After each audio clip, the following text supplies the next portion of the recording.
Canada bans foreign workers in high unemployment areas. Are you affected? Welcome back to Canada Chronicles. Today, we're diving into one of the biggest shifts in Canada's job market, the new policy that bans foreign workers in high unemployment regions. Whether you're an employer, a foreign worker, or just curious about how this could impact your industry, you're in the right place. We'll be covering what this policy means, which areas are affected, and here's the big one, if your job might be at risk. Stick with us, because by the end of this video, you'll have all the info you need to navigate these changes, whether you're looking to secure your job or adjust your hiring practices. And trust me, you won't want to miss the part where we break down who's most at risk. Before we get started, hit that subscribe button and turn on notifications so you never miss the latest updates from Canada Chronicles. Now, let's jump in. The problem: rising unemployment and new government action. Canada's unemployment rate has been steadily increasing in some regions, especially in cities heavily dependent on manufacturing, retail, and service industries. In response, the government has introduced a new policy aimed at giving local Canadian workers priority for jobs.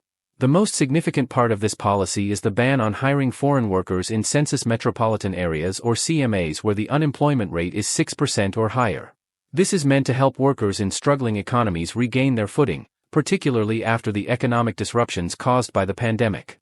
This policy change comes as part of the government's broader efforts to address growing concerns around wage stagnation and job availability for Canadians, particularly in sectors where employers have heavily relied on foreign labor.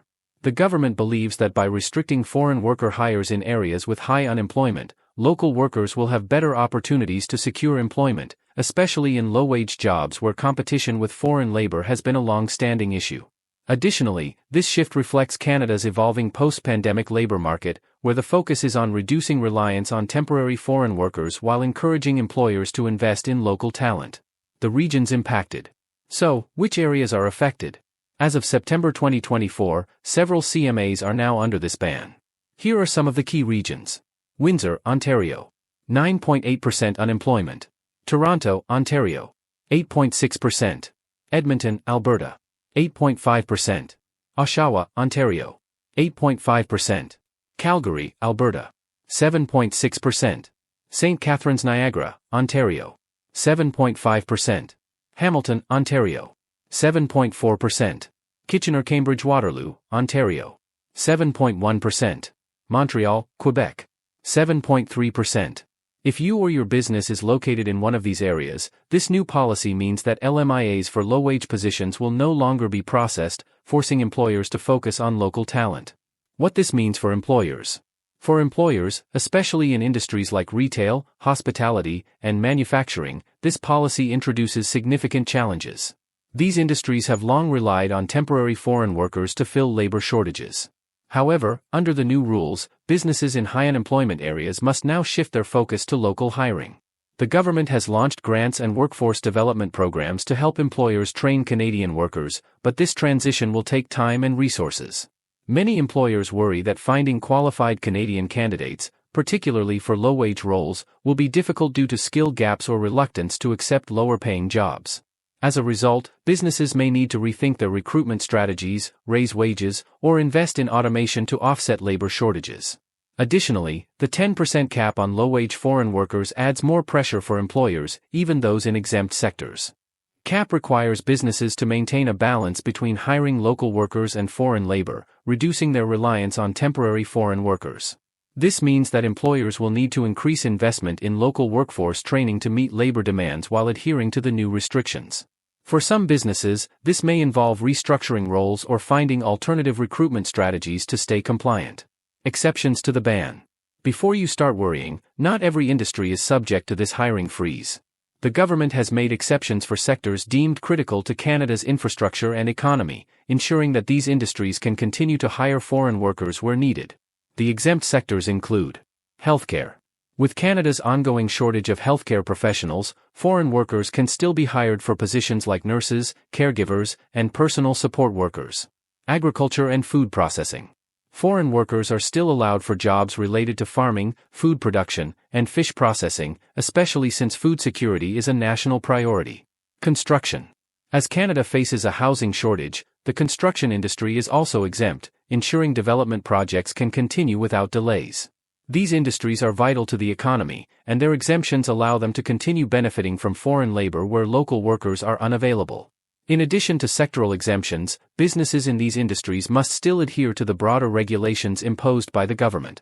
For instance, while employers in exempt sectors can hire foreign workers, they must comply with the new 10% cap on low-wage foreign workers within their workforce. This cap applies even to critical industries, meaning companies must maintain a balance between local hiring and foreign labor.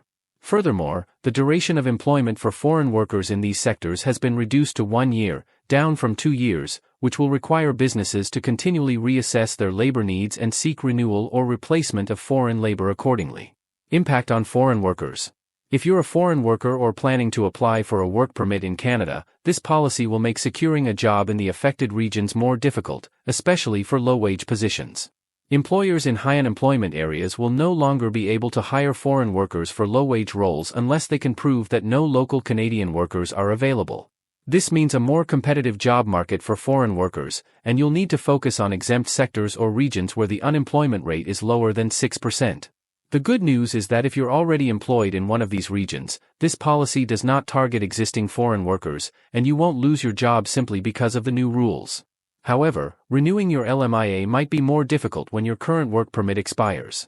Additionally, foreign workers in non-exempt sectors may face increased difficulty renewing their contracts or permits, as companies will have to justify their need for foreign labor in a more competitive and scrutinized environment.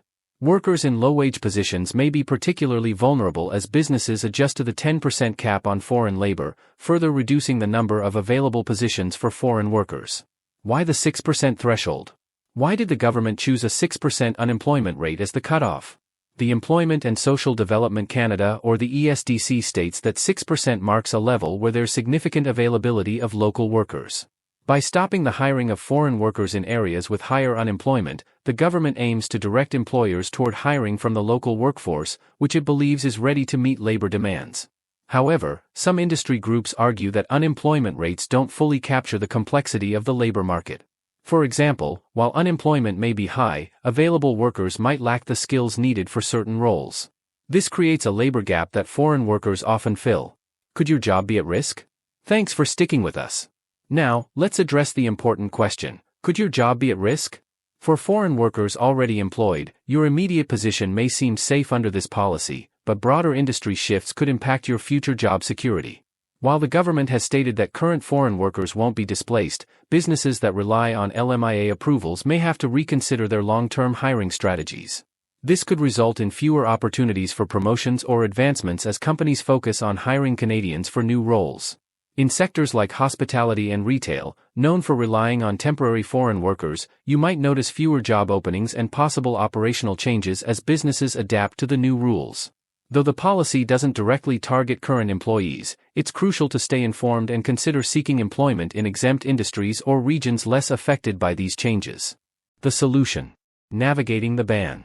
Whether you're an employer or a foreign worker, navigating this new policy is key to adapting to the changing job landscape.